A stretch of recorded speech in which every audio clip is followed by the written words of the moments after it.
we have the DG of the National Council of Arts and Culture. He was supposed to have been with us last week, but he couldn't join because he was trapped inside a delayed flight. So Obi, you will be next. I think we should go straight to Obi before we take the break. Can we go straight to Obi Asika so that Okay. yeah, he shares some of he's the man in charge of everything that has to do with arts and culture in Nigeria. So uh Obi, you're next. How you doing, man? Can you hear me? I'm fine, I'm fine. Great. Yeah, I wish I was in Rome, man, enjoying that whole view behind you. I'm So lucky it's sunny today. that's the real destination marketing. So Yeah. anyway, good afternoon to everybody who I know on the call. I just saw the perm sec speaking. Good afternoon and happy new year. And of course, Balaji as well. And I want to just say, there's a couple of things I wanted to say. I think, first of all, a lot of stuff that we heard just before, as it was unfolding, I think Nigerians are a bit too negative, sort of, constantly like, it's almost as if they were building up for Detty December to be failed, right? And it's like, this is that, that is that. And I said, listen, this stuff about pricing, which you were talking about earlier, Ikechi, you know that in every single place in the world, when you become hot, the prices become crazy. Anybody who has ever been to the United Nations General Assembly in the third week of September knows that the prices in New York go up 600%, right? I've never seen anybody come out of New York. I've never seen the New York people come out and say, we're being cheated. I mean, you got to New York, you know what it is. If you can't afford to stay in Manhattan, you stay in Brooklyn or Queens and manage yourself. And that's just the reality. Everywhere in the world that becomes hot, Dubai, Abu Dhabi, London, wherever it is that people have decided that this is a place they have to be, you have this price gouging happening from people who are offering services. And I think sometimes when we talk about ourselves and our own people, we should not be so negative. I think that's one of the things. The second thing just to say is that I think, and this is something that I say all the time, and I really want to encourage the tour operators and travel players to embrace digital and social media. Embrace the travel bloggers who can help people to experience the destination and the location, because people respond most importantly to video, right? To seeing something and then they want to go and experience it. And I'll give you a practical example. For those of you who play video games or your kids play video games, there's a game called Assassin's Creed. During COVID, it sold thousands of times, millions of titles more than it had used before because everybody was stuck at home. So, and in Assassin's Creed, and by the way, I'm not a gamer, but because I track these things, this is what happened. In Assassin's Creed, the assassin is operating in different spheres of time. And in fact, it is the only place in time that ancient Africa is actually represented when you get to ancient Egypt in Assassin's Creed. So what happens is the guy has a mission and he's going either to ancient Egypt or Greece or England or somewhere. When COVID finished, every single person in the world wanted to go to those places. So people were now, okay, I've been playing the game in Thebes in Egypt. I got to go there, right? So that is the way in which augmented reality, AI, virtual reality, and all these things are going to help you with your heritage destinations, with your monuments, and with all of these things. Now, we know last year, unfortunately, at the federal level, I'm sure the PermSec knows, the Detty December committee was formed very late. We got very late approval. We had actually requested the approval as early as May, I would say. We didn't get it until November, which was not of our doing. But I think this year will be live much, much earlier. And in that committee, you had the ministers of Interior, Power, you had the security people, the DSS, the NIA, right? And then we get also all of the people that are involved in the culture sector. We had Lagos State there, we had Cross River State there. We also had some of the big promoters and organizers of events during Christmas. And as we move forward, we're going to expand it. And just to say that in terms of Detty December, of course, we're watching and monitoring everything. And really, Detty December and all these things are all about the subnationals, right? So, of course, Lagos is ahead. But as you know, Calabar Carnival is now 20 years old, or 21 years this year. I've been privileged to produce it as a private sector person. And we know what Calabar Carnival does and what it means. I mean, you can't get a hotel in Calabar if you don't book it by November. You can't even get a flight into Calabar in Christmas because every single flight is booked out. And I think this last Christmas, Enugu was massive. Abuja was big. Jos was big, right? So it was a lot beyond just Lagos. Port Harcourt was big. Uyo was big. Calabar was big. Enugu was big. In the Southeast, they were doing their thing, and we were just watching and monitoring everything.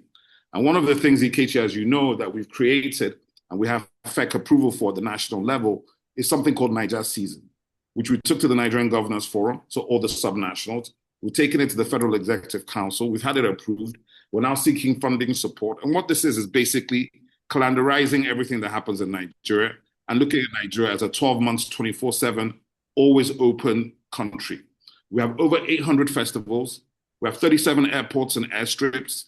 We have 12,000 hotel rooms. We have the base asset to build from. Plus we have all the heritage sites, the arts, the monuments. Like, we have much more than just parties and nightclubs and nightlife and beaches. But we also have 1,400 kilometers of virgin beach, with less than 20 kilometers of it actually fully developed. And these are the tourism ecosystem. So I think for us, we're still at the beginning of the journey as a country. Even in terms of domestic tourism, 100 million Nigerians move at least 100 kilometers per annum. And that's the normal definition of tourism. If you move 100 kilometers from your base, you're basically a tourist. So we have huge domestic tourism. Even hotel occupancy in Nigerian major cities hovers at around 75 to 80%.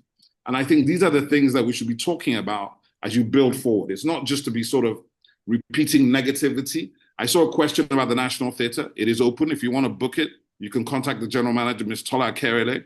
They are open for bookings. The issue was really between us in the ministry and the National Theatre, which is under the ministry, and the Bankers Committee, who've invested significant funds in bringing it back. And they've put in place a framework that involves a facilities management company, which is at the back end, making sure that the institution will run properly. But Tola is running the programming in terms of what is happening, how it's happening, and there's huge interest in using the space. And I believe you'll begin to see a lot of programming coming out from the next month or so, because it is open and it's open for business. And the Adekunle Gold Show at Christmas was part of that situation. So if you're interested in the National Theatre, you want to go there, you can reach me after this. You can reach Ikechi, I'll give him the details, and you can participate with them. The other things that I think should also be mentioned is that for those who know are interested in the sort of structural side of it, I think, for example, as you're discussing the beaches and you're talking about Takwa Bay, which is great. I think Elashe and Ibeshe, where all the private beach houses are, is also something to show to the world. I think we really have to invest in storytelling and show what we have as assets. When you were playing one of the clips that one of my guys shot at Agungu last week, and I tell people all the time, Agungu is like the Game of Thrones. When you see it in the way it can be shot, there's a gentleman called Ni Olagunju, Ni Olagunju is actually like, Ni Olagunju is like, he's actually a sculptor, he's a former soldier, but he's also he documents our national festivals. A bit like how you see Ni Kademi, who does it in social media and the short clips. But Ni does full 30-minute, 45-minute documentaries, and he was using Jimmy Sholanke as the voiceover. Incredible stuff. And when you think about that, just the aggregate we have 800 traditional festivals. If you were to go to Brazil, you will see festivals in Brazil that are coming straight out of Nigerian heritage, specifically Yoruba, the Oyo Festival, the Shango Festival, the Rio Festival itself, the Rio Carnival itself, maybe 50% of the inputs are Nigerian. And to give you an example of how we walk past now, as you're sitting there in Lagos, if you were to go from, it's actually in Ogun State, right? But if you get to Ekpe and you're driving to Ijebu, on the left-hand side, there's a rainforest there called Eredo. Eredo was excavated in 1998 by the University of Bournemouth. And at Eredo is the final resting place of Bilkisu Sumbo, who is also known as the Queen of Sheba. Now, just to tell you that if you have an asset like that in your state and you didn't invest into it, you can't blame anybody for not having known it was there, for not having come to experience it or participate in it. So I think the message for Nigeria is that we can do a better job of investing in our heritage sites, our monuments, and telling the story. Because when you tell the story, you can attract the attention. The 800 festivals we have are still sitting at a level of production and delivery that is suboptimal. And I think that when we step up production and storytelling and presentation of these festivals and begin to produce merchandise and product, they can begin to monetize and sell. I'll give a classic example. In 2024, my brother Farouk Oreba, who I've known for maybe 35 years, and my classmate at school, he went super viral during Ojure Oba. And Ojure Oba, I've been there myself with him maybe 10 years ago. Ojure Oba was never considered one of the really big festivals, right? But he went super viral and he put it on a global map. And I made him an ambassador for the culture. A year later, I had a conversation with him to find out how did it go, what's happened, what's the impact. And he told me, and I even posted it on Instagram, just as an example of when you tie yourself to personality and culture and influence, you can build value. I said, listen, how did it go? He said, Obi, I brought in 2.8 billion naira into Ojurioba through sponsors. They came through me, and I now flowed them into the various royal families, and that's what happened. And I can tell you that's at least maybe the year before they had 200 million. So they went from 200 million to 2.8 billion. And that's because of attention and influence and storytelling. And I think that is that's a template that every single festival in Nigeria can follow.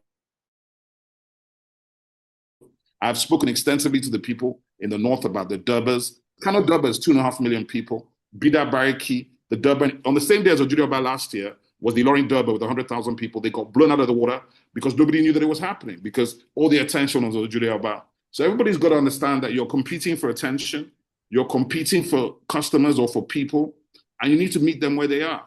And where they are generally is on their phones. So I think that digital first, mobile first strategies, working with influencers and storytellers, both who are not traditionally maybe tourism people, but they're actual storytellers who can tell the story from those locations, from those places, and give you the actual narrative of the place, the institution, the culture, which you can now engage and you can now bring people to experience it. Because as everybody was talking about, and in terms of the traffic in Lagos, we all know the traffic is crazy in Lagos. It might even get to the point where Lagos has to pretty much at Christmas make a whole bunch of places only people just go and park their cars. Because otherwise, I mean, someone like me, I got to a stage where I just said, well, I'm not even bothering. I'm just going to sit in my house and watch it on my own social media because 4 hours to get somewhere, which is around the corner, is just not, is depressing, right? But I think the first thing and the thing you got to commend people for, they're taking ownership. You just heard the PermSec from Lagos. She took ownership of it. They're working on it. They're investing in it. And I think sometimes when we tell the stories from our own place, we sort of need to be perhaps a bit more positive about ourselves and identity. Detty December did not happen by accident. There's a gentleman called Foley Coker who in 2015 launched One Lagos. I worked with him. That's really the first time Lagos state government really pushed hard and set down assets and equipment and installations and partnered with the entertainment industry and made that happen. It was 24th of December to December or 26th of December to December 31. Now they do the crossover. It's an extension of that. But the truth of the matter is we've been doing this thing a while. Rhythm Unplugged is 21 years or 22 years. Calabar Carnival is the same. So these things have been happening. It's not just organic. Some people have really invested, spent time, put down the money, made it happen, and now government is coming to the table, which is perfectly fine. You know, government does not need to be ahead, but government does need to come and meet the place and the people where they are. And what I can tell you from our side is what we're pushing for is to get funding into our programs, which have been approved by FEC and the federal government, which will enable all the states of Nigeria and independent operators, tour operators, event promoters, people who own festivals, own events, to bring all their stuff into one place, one destination, and we make it available to Nigerians. Because right now, if you land in Lagos, Abuja, for example, Abuja has over 500 restaurants. I bet most people don't know that. I didn't know that. But there's some bloggers called Abuja Eats. They're on Instagram. You can follow them. I called them in for a meeting, and they told me they had reviewed 500 bars and lounges in Abuja. And I was like, my God. And Abuja also has over 40 art galleries. It has lakes. It has mountains. It has hills. So every single place in Nigeria has assets, has potential, and really needs to focus on telling its story and building. And we went specifically to the Governors Forum because the Governors Forum is sort of the policy arm for the subnationals. We've partnered with them extensively. We've given them frameworks for all of this in terms of how they can invest in the assets in their states, how they can build up those assets, and how they can begin to monetize those assets. Because, for example, you're talking Detty December. There's no Detty December t-shirt anywhere to be bought. And how many people came to Lagos? They all have bought the product, right? There's no Unilag product to be bought. There's no Lagos merch. There's no merch in this country. We have built global attention. There's 3 billion people engaging Nigerian content on a daily basis because of digital, but we haven't built product and we have to build experience. So experience is definitely what we need in terms of Here's your experience in Nigeria. The chap you posted, I saw him last week, right?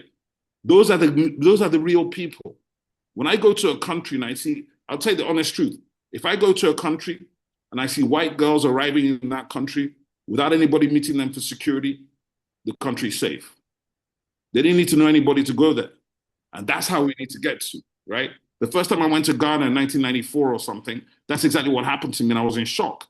I was like, my God, this is crazy. They're just random white people walking on the streets, no security, no nothing, just moving. And that's what we need to get to. It takes time, but I think that we have the political will now. At least we have the sector combined to really push through, and we're working strongly with the subnationals. And I can tell you, at the end of the day, the frontline states that are really pushing, Lagos, of course, number one. You got to look at Cross River. You got to look at Uyo. You got to look at River States. You got to actually also look at Enugu. You got to look at Jos. The FCT is strong as well. Then, of course, there's the entire 19 states in the north, Kaduna, Kano, Maiduguri, Borno. They all have significant assets, right? And when we tell the story of Nigeria, the biggest tribe in Nigeria are the Nigerians. Remember that. The biggest tribe in Nigeria are the Nigerians.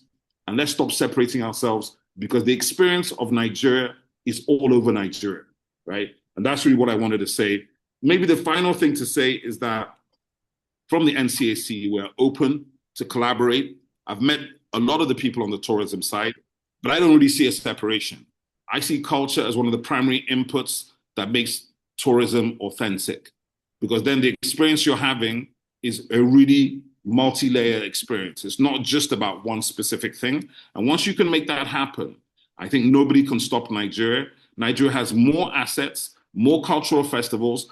It has 1,400 kilometers of beach. That means there's 1,400 to develop, of waterfront developments, of hotels, of resorts. That's what the opportunity is. So in this country, the future of this country is this sector.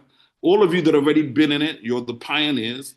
Please don't give up. Stay in it so that you will all profit as it begins to really monetize, because Nigeria is just really coming.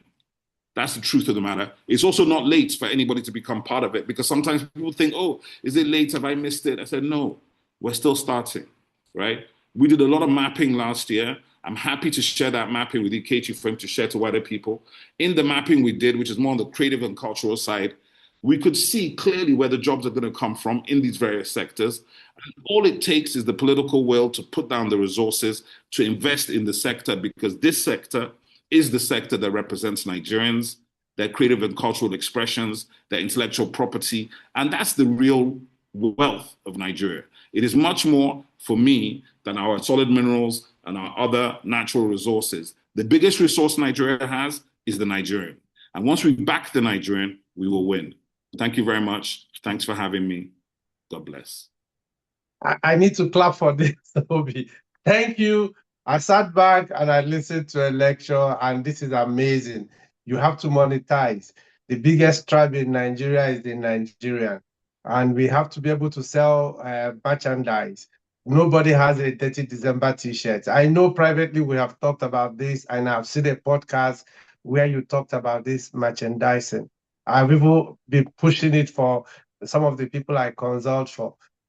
Fantastic, fantastic. Nothing more to add. But before you go, I want you to know this. My call to fame in Nigeria was in 1998. I wrote a book, 1999, with the Nigerian Tourism Development Corporation. And the book I wrote is Festivals of Nigeria. From 1990, 91 to 1998, I traveled around Nigeria observing festivals. That's how I actually understood I knew Nigeria. I traveled to watch festivals. I went to Arugungu. I did Obi Asika. I did Imau. I went around every nook and cranny of Nigeria, observed, and I did a book which was supported by NTDC in 1999, 2000, and they now use it to do calendar of events for Nigeria.